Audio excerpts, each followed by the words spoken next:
que son las culpables de todos los males sociales en la sociedad dominicana, de los embarazos, de la droga, de la delincuencia.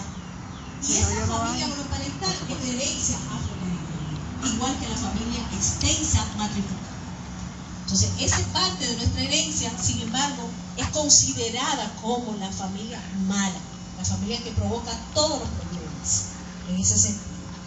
Y qué decir del tema de la creatividad artístico-musical, los ritmos y la música que se produce día a día en los barrios y en las comunidades, que está siendo sancionada porque no corresponde con los patrones supuestamente morales, que si hacemos una revisión de nuestra música antigua, nuestro merengue, tenían los mismos patrones. Lo único que ahora son un poco más burdos, ¿no?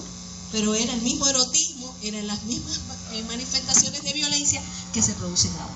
Entonces, yo pienso que a nivel de lo que es el trabajo de cara al poder de la mujer, al poder que nos da nuestra herencia cultural afrodescendiente, nosotros tenemos que revisar todos los paradigmas que hemos manejado con relación a estos temas. Muchas de nosotras incluso trabajamos como movimiento de mujeres o trabajamos como instituciones educativas y manejamos los estigmas de prejuicio contra las mismas mujeres, como educadores, como directores y directoras de centro, como directores de programas educativos. Manejamos la represión al cuerpo, manejamos la represión a la sexualidad, manejamos toda la represión a las manifestaciones mágico-religiosas, a la vida artística, a la creatividad y a las relaciones afectivas.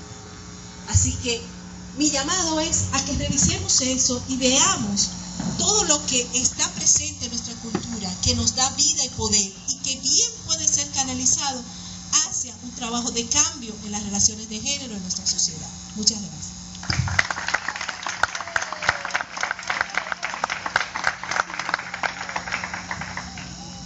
Gracias, Tajira Vargas. Ochi y yo como entre 1992 y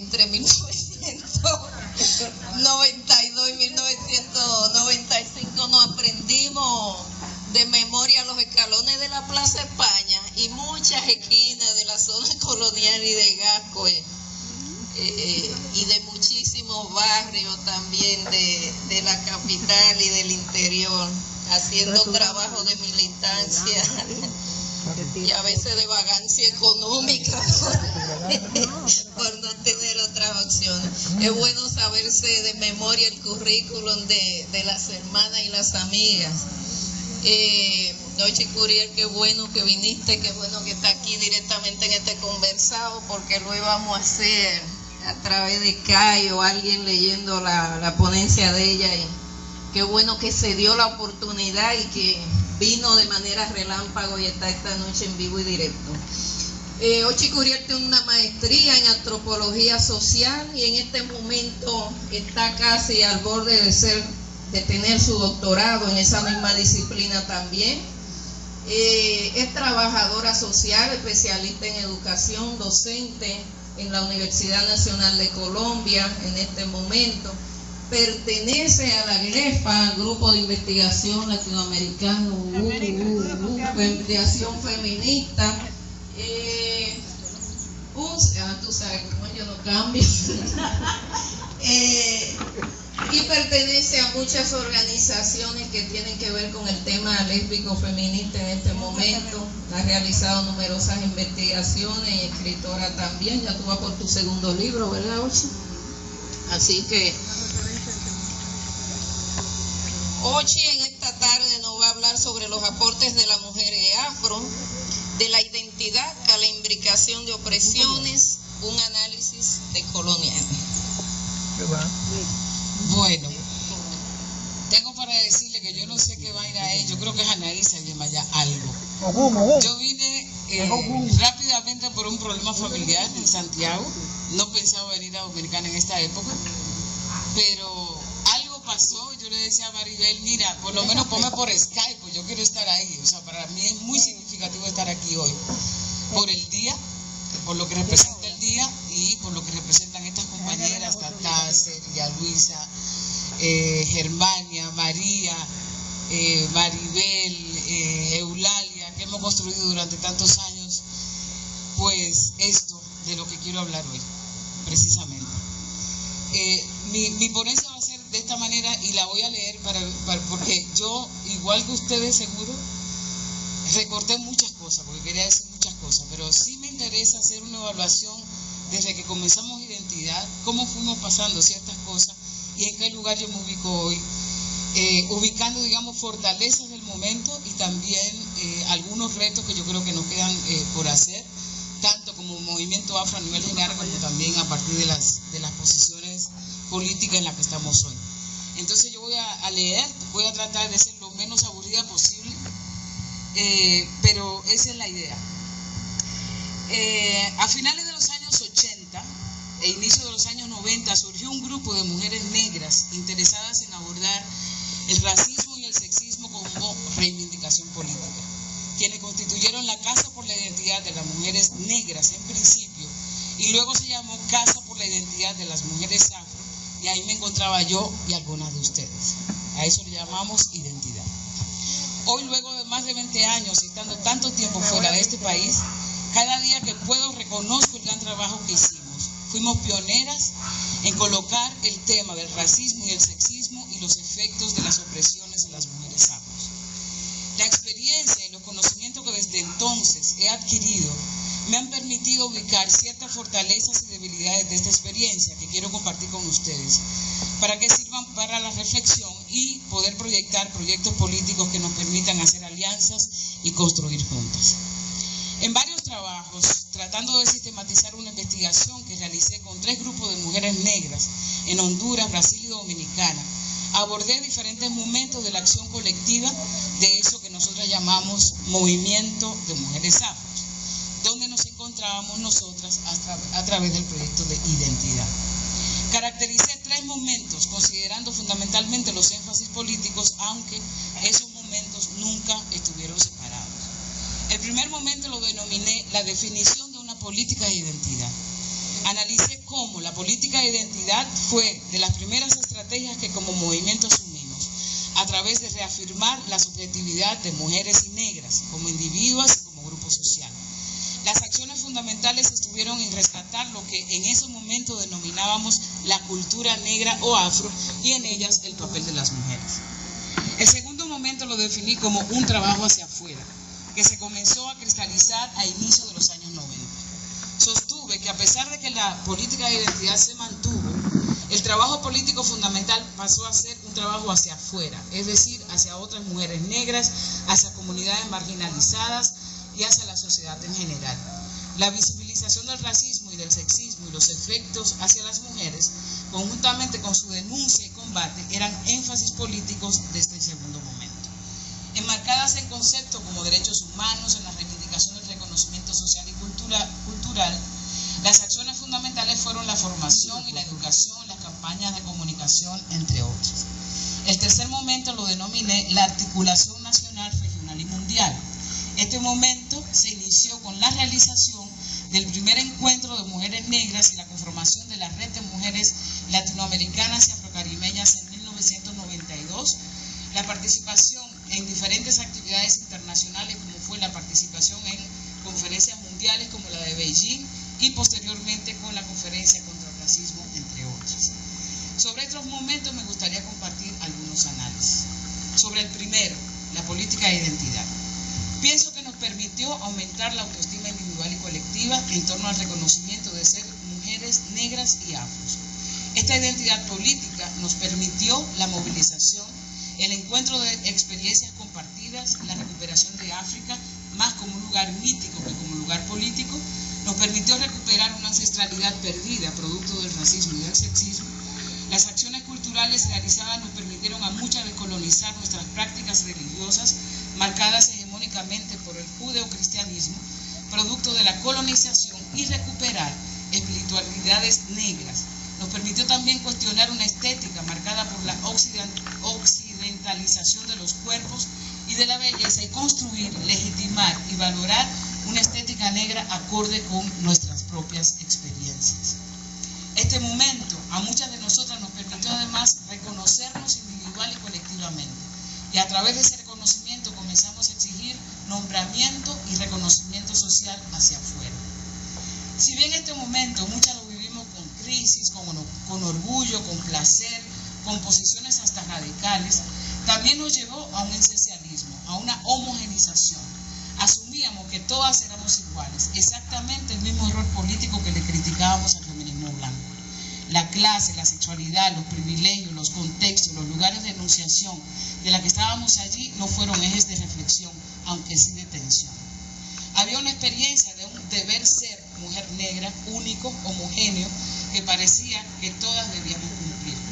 La no reflexión en torno a estas diferencias no nos ayudó mucho a complejizar nuestras posiciones en el mundo, fundamentalmente cuestiones ligadas a cuestiones sistémicas y estructurales, al centrarse nuestra política en la cuestión negra y en la cuestión de las mujeres. El segundo momento, el trabajo hacia afuera, si bien no desplazó la política de identidad, nos permitió evidenciar los efectos del racismo y del sexismo en las mujeres negras. Un momento, creo yo, muy importante, pues conjuntamente con MUDA fuimos fundamentales en colocar todo esto en la escena pública, en el movimiento cultural y artístico, en las políticas educativas, en otros movimientos sociales, etc. Sin embargo, nos limitamos a ver estas opresiones como fenómenos, es decir, actuar en sus efectos, más como discriminaciones. En ese momento no teníamos las herramientas necesarias para analizar el racismo y el sexismo como episteme de la modernidad occidental. Volveré sobre este punto más adelante. El tercer momento, la articulación regional, nacional y mundial, si bien transnacionalizó nuestras propuestas políticas al conectarnos con otros colectivos, al impulsar la red de mujeres afrolatinas y afrocaribeñas, también nos institucionalizó. Aunque la Casa por la Identidad de las Mujeres Afro nunca tuvo mucho dinero para accionar y parte de nuestro trabajo casi fue sin pago, la lógica que asumimos en los últimos años fue fundamentalmente institucional. Igual como estaba inmerso el movimiento de mujeres feministas, éramos parte de esa homogeneización. Seguíamos en las agendas de la ONU a través de los procesos de Beijing, luego la Conferencia Internacional contra el Racismo, y esto se hizo más presente a través de la red de la que muchas seguíamos siendo parte. ¿Cuáles son mis análisis hoy? Si bien asumo que soy una mujer afro, con una historia particular por haber nacido y criado en esta media isla, y que eso es parte importante de mi historia personal y política, no soy solo eso. Soy también lesbiana feminista, soy una migrante, soy música, soy feminista autónoma, anticapitalista, entre otras posiciones políticas, porque sobre todo soy una activista con proyectos políticos para la transformación social. Me di cuenta en ese trasegar político que ser negra no era suficiente. Empecé a cuestionar la victimización en la que muchas mujeres afros se sostenían y nos sosteníamos, la institucionalización que nos atravesaba, la lesbofobia que expresaban y sostenían muchas, y la política culturalista que nos situaba en lugares casi predestinados. Aunque entiendo que la política cultural era importante y sigue siendo importante para la resistencia, comprendí cómo muchas veces esta se limita a entender la cultura afro o negra como si fuera una y descontextualizada. Me permitió darme cuenta que estaba incluso más distanciada políticamente de muchas de mis compañeras afros que otras que no lo eran, y que mi apuesta no era solo por recuperar la cultura afro, sino fundamentalmente acabar con el racismo y con todas las opresiones.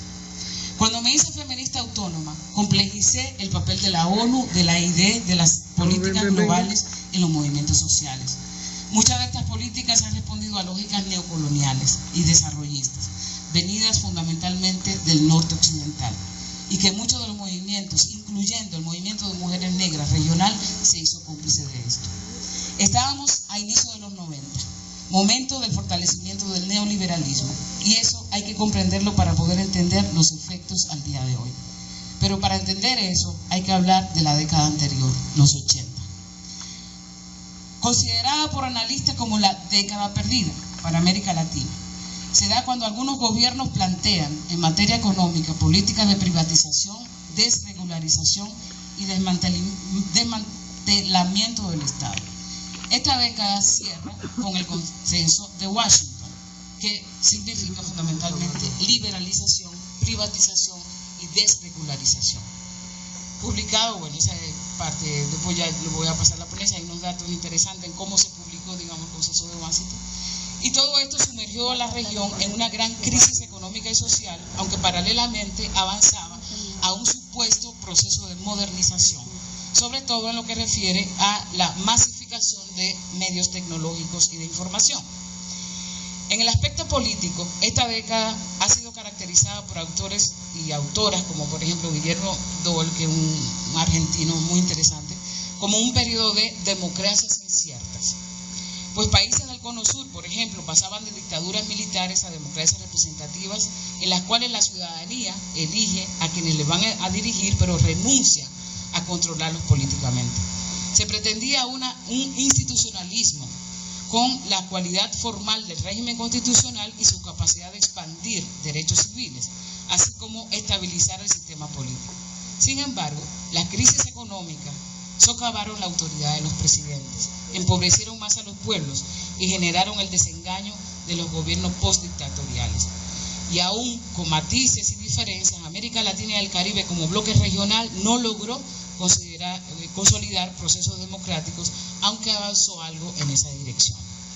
La década de los 90 fue la entrada crucial del neoliberalismo, que coloca el mercado y la economía como centros de la vida social, y el capital financiero como centro del mercado a nivel transnacional.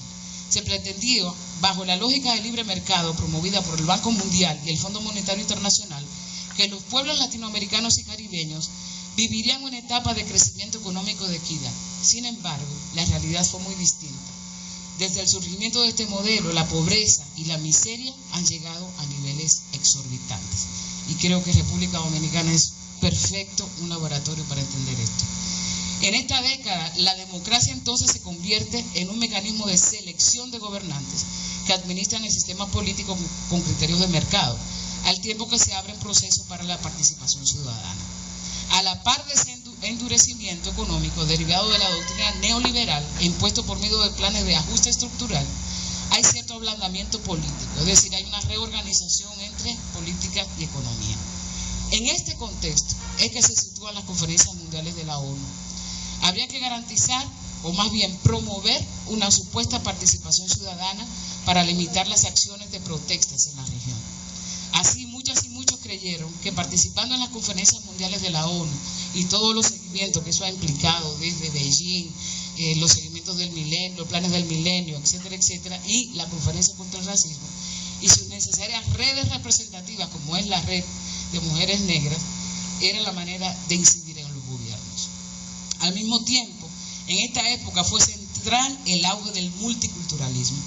En la década de los 80 y los 90, y en la década actual, ligado a reforma del Estado y la apertura de la economía con énfasis en el supuesto desarrollo sostenible y reconocimiento e institucionalización, se caracterizó por la presencia de nuevos actores y actoras sociales, como los étnicos. Se dio la afirmación de nuevos movimientos identitarios que se opusieron a la homogenización cultural y al mestizaje como ideología nacional, pues cuestionaban las bases sobre las cuales se construyeron las naciones en América Latina y el Caribe. En este contexto vale destacar dos cosas: la reforma del convenio 107 de la Organización Internacional del Trabajo de la OIT, que se redactó en 1957 y fue revisado, en el 89, que daba derechos de autodeterminación, autonomía indígena en el marco de los estados nacionales y que fue ratificado por varios estados latinoamericanos.